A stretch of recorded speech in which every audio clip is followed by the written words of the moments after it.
दोस्तों, ज़रा सोचिए कि आपके जन्म से ही दोनों हाथ नहीं, और ज़रा सोचिए कि अब आप अपनी लाइफ कैसे जियोगे। कोई लोग तो पूरी लाइफ इसी टेंशन में जिएंगे और मर जाएंगे कि मेरे दोनों हाथ नहीं, मैं कुछ नहीं कर सकता।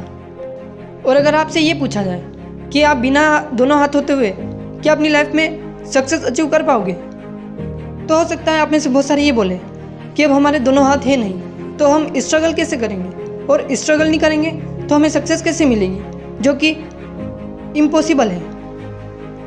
अब ज़रा ये सोचिए कि आप जन्म से ही बिना हाथ और बिना पैर के हो, और अगर ऐसी स्थिति में कोई आपसे पूछे कि क्या आप अपनी लाइफ में सक्सेस अचीव कर पाओगे या आप अपनी लाइफ को खुशी खुशी जी पाओगे। अब आप में से बहुत सारे ये बोलेंगे कि दोनों हाथ नहीं, दोनों पैर नहीं, तो हम जीवन कैसे व्यतीत करेंगे, हम अपने लाइफ को कैसे जिएंगे। आप में से बहुत सारे पूरी लाइफ बेड पे बैठे रहेंगे, सोते रहेंगे और बस यही सोचा करेंगे कि हम अपनी लाइफ में कुछ नहीं कर सकते सिवाय एक जगह बैठे रहने की या एक जगह सोने के।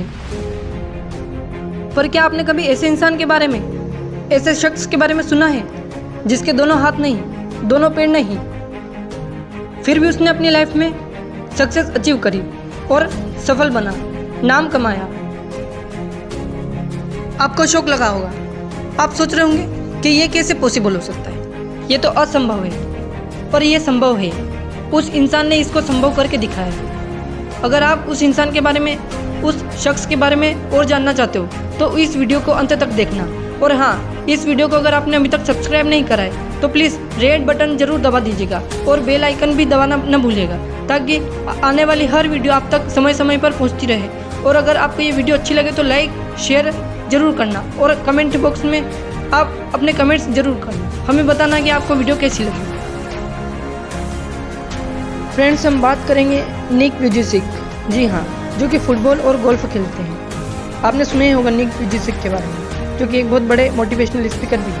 ये स्विमिंग भी करते हैं और सर्फिंग भी करते हैं। लेकिन क्या आप जानते हैं कि इनके दोनों हाथ और दोनों पैर नहीं हैं? क्या आप सोच सकते हो कि एक व्यक्ति जिसके न हाथ है न पैर है, वो इतना सब कैसे कर लेता है? बिना हाथों और बिना पैरों के वे जन्मे। उनके सिर्फ लेफ्ट हिप की तरफ एक छोटा सा पैर है, जिस पैर से वे संतुलन बनाते हैं, जो कि उनका एक बॉडी का सहारा है। उनका यह छोटा सा पैर फुटबॉल को किक करने के लिए और टाइपिंग करने के लिए मदद करता है। उन्होंने शुरुआत जो पेन था वो इसी पैर से पकड़ा था और लिखते भी इसी पैर से हैं। बहुत ही rare condition tetra amelia syndrome के साथ उनका जन्म हुआ था, और जब पहली बार पिता ने उन्हें अस्पताल में देखा तो उन्हें इतना धक्का लगा कि कमरे के बाहर आकर उन्होंने उल्टी कर दी। और माँ की हालत ये थी कि वे 4 महीने तक बेटे को गोद में नहीं ली, क्योंकि उनकी हिम्मत ही नहीं हुई।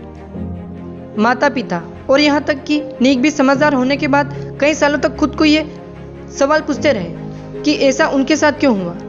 माता पिता खुद को नहीं संभाल पाए कि उनके साथ ही ऐसा क्यों हुआ, उनके पुत्र के साथ ऐसा क्यों हुआ। उनकी मां नर्स थी, उन्होंने प्रेगनेंसी के दौरान हर तरह के ध्यान रखे, लेकिन वो इसी को चलते खुद को लंबे समय तक कोसती रही कि इतने ध्यान रखने के बाद भी उनके बेटे के साथ ऐसा क्यों हुआ। उनकी माँ के लिए ये बड़ा मुश्किल था कि उनके पुत्र को ऐसी हालत में देखना, लेकिन माँ चाहती थी कि वो अपने बेटे को आत्मनिर्भर बनाए, सेल्फ डिपेंडेंट बनाए। वो नहीं चाहती थी कि उनका बेटा किसी और के ऊपर डिपेंडेंट हो, अपनी लाइफ कैसे जिएगा। और उन्होंने इसके लिए हर पॉसिबल प्रयास किए जो वो कर सकते थे। फिर पिता ने भी हिम्मत करी। निक जब 18 महीने के हुए तो उनके पिता ने उन्हें पानी में उतार दिया और तैरना सिखाने लगे, क्योंकि उनके पिता चाहते थे कि उनका बेटा तैरना सीख जाए। निक के पिता कंप्यूटर प्रोग्रामर और अकाउंटेंट थे। जब निक 6 साल के हुए तो उनके पिता ने उन्हें छोटे पैर से टाइप करना सिखाया, और माँ ने एक प्लास्टिक डिवाइस बनाया जिसके सहारे वे पेन और पेंसिल अपने छोटे से पैर से पकड़ सकते थे। स्कूल के मामले में उन्हें डाउट था कि उनका बेटा निक बच्चों के साथ कैसे रह सकेगा, लेकिन फिर भी उन्होंने निक को सामान्य बच्चों के स्कूल में ही एडमिट कराया। निक मानते थे कि ये मेरे जीवन के लिए सर्वश्रेष्ठ निर्णय साबित हुआ, क्योंकि इसी नींव के बाद निक ने फाइनेंशियल प्लानिंग और रियल एस्टेट में डिग्री ली। निक बताते हैं कि जब वे 8 साल के हुए तो वे बहुत डिप्रेस हो गए थे। वे कहते थे कि मैं माँ के पास गया और उनसे कहा कि मैं मर जाना चाहता हूँ। मैं ईश्वर को कोसता था और सोचता था कि जब मेरे माँ और पिताजी नहीं होंगे तो मेरा क्या होगा। दीवार पर लगे एक ब्रश से ब्रश करते थे और भी कई दिक्कतें उनको रोज़मर्रा के जीवन में होती थी। जब 10 साल के जब निक हुए तब उन्होंने जान देने की सोची। वे सोचते थे कि मैं सुसाइड कर लूँ क्योंकि मैं अपने जीवन में असफल हूँ। मुझे लगता था कि मेरे जीवन का कोई मकसद नहीं है, लेकिन मैंने समय के साथ आगे बढ़ना सीखा। जब वे 13 साल के हुए तो डिसेबल्ड लोगों के बारे में वे पढ़ते थे। तब वे सोचते थे कि कैसे शरीर की अक्षमता और पीछे छोड़कर लोगों ने जीवन की बड़ी से बड़ी उपलब्धियां हासिल की है। मुझे लगा कि ईश्वर ने शायद मुझे ऐसा इसलिए बनाया है ताकि मैं दूसरों के लिए एक आइडियल बन सकूं, एक प्रेरणा बन सकूं। मैंने फैसला किया कि जो मुझे नहीं मिला उसके प्रति नाराजगी नहीं, जो मिला है उसके प्रति कृतज्ञता का भाव रखूंगा। निक कहते हैं कि मैं आईने के सामने खड़ा हुआ और खुद से ये सवाल पूछा कि मेरे हाथ और मेरे पैर नहीं है तो क्या हुआ। मेरे पास बहुत खूबसूरत आंखें हैं। मैं अपनी अच्छी बातों पर ध्यान लगाने लगा। 1990 में निक को ऑस्ट्रेलियन यंग सिटीजन का पुरस्कार प्रदान किया। उन्होंने 2018 में पूरी दुनिया घूमना शुरू करा और वे सर्फिंग मास्टर बेथानी हैमिल्टन से भी मिले। जब बेथानी 12 साल की थी तब उनका एक हाथ शार्क ने चबा लिया था। उससे मैंने सर्फिंग सीखी। और निक कहते हैं कि शुरू में उन्हें डर लगा लेकिन फिर सब ठीक हो गया। तो दोस्तों, निक इतने बड़े स्टार बन सकते हैं, इतने सक्सेसफुल इंसान बन सकते हैं, बड़े मोटिवेशनल स्पीकर बन सकते हैं बिना हाथ के, बिना पैर के होने के बावजूद। फिर आप क्यों नहीं कर सकते कुछ बड़ा? आपके तो हाथ है, आपके तो पैर हैं, तो फिर आप क्यों नहीं कर सकते? आप सब कर सकते हो जो आप सोच सकते हो, क्योंकि इंसान हर वो चीज कर सकता है जो वो सोच सकता है।